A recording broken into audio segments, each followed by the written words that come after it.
দোয়া জিকিরগুলো কোরআন হাদিসে বর্ণিত সকল দোয়া জিকিরের খোলাসা, সারমর্ম এবং নির্যাস।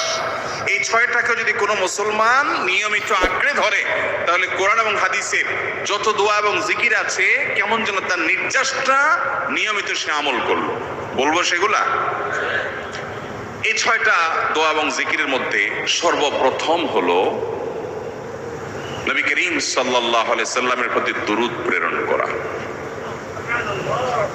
নবীজি সাল্লাল্লাহু আলাইহি সাল্লামের প্রতি দুরূদ প্রেরণ করার আমল এরকম আমল, আপনি যদি সারা দিনে শুধুমাত্র নবীজির প্রতি দুরূদ প্রেরণ করার আমলটাই জিকির হিসাবে সবচেয়ে বেশি করেন, দোয়া হিসাবে যদি এটাই আপনি সারাদিন করতে থাকেন, তো আপনার জন্য যথেষ্ট হবে আল্লাহর কাছে। আর কিছু না চাইলেও চলবে, আর কিছু না চাইলেও চলবে। দুরূদ মানে হলো নবীজির জন্য দোয়া করা। ভাই, আল্লাহ তার হাবিবকে রহম করবেন, আপনার আমার